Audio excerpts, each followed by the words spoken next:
The movie opens up in space on January 12, 2011, where three astronauts named Brian, Jocinda, and Marcus are up there to fix a satellite. They are engrossed in their work when suddenly the spaceship experiences a failure, and all the electronics shut down simultaneously. Marcus notices something strange, a weird black metallic swarm coming at them and moving really fast. Unfortunately, before Marcus and Brian can take action, the swarm crashes into their spaceship. This collision knocks out Jocinda while Marcus is flung into space. Brian tries to grab him, but the spaceship's pull on his tether stops him, and Marcus drifts away into space. Panicking, Brian goes back into the spaceship and tries to contact Marcus, but the systems are broken. Meanwhile, the strange swarm creature drills a hole into a lunar crater and continues its descent. After that, Brian looks at Jocinda, who is unconscious, and he decides to take the spaceship back to Earth. After their arrival, he is labeled a hero for landing a powerless spaceship. However, as the years pass by, officials start suspecting that he was the one responsible for the disaster. Jocinda can't back up his story because she was unconscious throughout the incident. Eventually, NASA concludes that it was a mistake on Brian's part.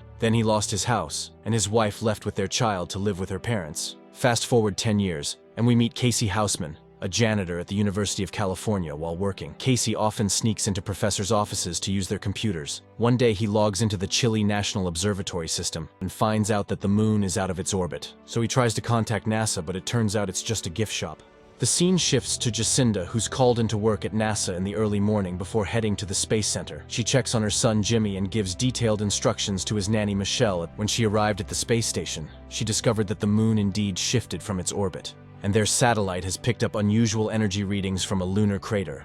Shocked by this revelation, Jocinda resolves to take swift action. Meanwhile, Casey, frustrated by his failed attempts to get through on the phone, while sifting through newspapers, he stumbles upon an event called Astronaut Day at the local museum. Casey prints out his findings and heads to the museum. By sheer coincidence, the main speaker at the event turns out to be Brian. When Casey meets him, he quickly explains the moon's shifting orbit, but Brian remains unconvinced. Brian dismisses Casey, calling security to escort him out of the museum. As Casey is led away, he frantically scatters his research papers, hoping Brian might take a moment to read them later. Later that evening, Brian receives distressing news. His son, Sonny, has been arrested. The revelation hits hard. Brian's recent downward spiral started with his firing from NASA, leading to a devastating chain of events. Brian attends Sonny's trial the next day. Desperate to set things right, however, he only makes matters worse by disrupting the courtroom. His outburst leads to the trial being postponed, and Sonny remains behind bars until the next hearing. Then Brian got yelled at by his ex-wife and her new boyfriend, while Casey visited his mom and told her that he made biggest human discovery ever, but no one listened. So she told him to make them listen, and he decided to post everything on social media. Meanwhile, Jocinda's team makes a chilling discovery. The moon is inching closer to Earth and is on a collision course, poised to shatter into massive chunks that will wreak havoc on our planet. They also identify a growing hole, signaling that time is running out as the dire news spreads like wildfire on social media. Jocinda assures everyone that the situation is under control. Despite her reassurances, panic ensues as people swarm stores hoarding supplies, while NASA convenes an emergency meeting and decides to send astronauts to the moon for a closer look after a frantic day of preparation. They launch a shuttle with 3 seasoned astronauts aboard. As the shuttle reaches the moon's atmosphere and hovers over the crater, the astronauts deploy a probe into the mysterious hole. Suddenly, the same ominous black swarm from before emerges, attacking the shuttle with relentless force. Communication is lost, and Jocinda and her team watch in horror as the astronauts are cut off, unable to help. Back on Earth, chaos escalates in major cities as millions flee their homes, desperately searching for safety. Brian, now fully aware of the impending danger, recalls Casey's earlier warnings and realizes he might have been right all along, determined to find answers. Brian finds Casey and he shares that he has spent years studying distant planets and looking for huge structures in our solar system. As the two engage in conversation, suddenly there's a change in the moon's gravity. This causes violent tsunamis and earthquakes on Earth. The restaurant also gets engulfed by a tsunami, but our heroes somehow manage to survive. Meanwhile, Jocinda is placed in charge of the entire organization to investigate the black swarm. She reviews video archives from Brian's suit during their 2011 mission. Shockingly, she discovers that Brian was indeed telling the truth. The video clearly shows the black swarm, but for some reason NASA decided to keep this information hidden from the public. After this, Jocinda immediately conducts a meeting with the military. They consider using nuclear weapons on the moon, but Jocinda believes that this would only destroy it rather than fix its orbit. She contacts her ex-husband, Major Doug, to discuss an alternative option, an electromagnetic pulse, or EMP, called Zulu X-ray 7, which might help eliminate the mysterious black entities and stabilize the moon's orbit. Doug, who is in the military, agrees to assist but requests that she and her son Jimmy join him in the bunker after the mission. But Jocinda decides she needs to go to the moon to understand what's really happening and wants Brian to accompany her. A military helicopter arrives to pick up Brian, but he agrees to go only if Casey can come along. At NASA, they meet with Jocinda, who explains the situation and shows them a video of the swarm attacking the astronauts. She explains that the swarm is made up of different types of entities. Brian agrees to help on one condition: Sonny must be released from jail and brought to a safe evacuation spot. Once this is arranged, they obtain an old shuttle from a museum to carry the EMP. During their preparations, they experience unexpected earthquakes and volcanic eruptions. This is unusual because the moon's gravity shouldn't be strong enough to cause such events. This supports Casey's theory that the moon might be a hollow megastructure.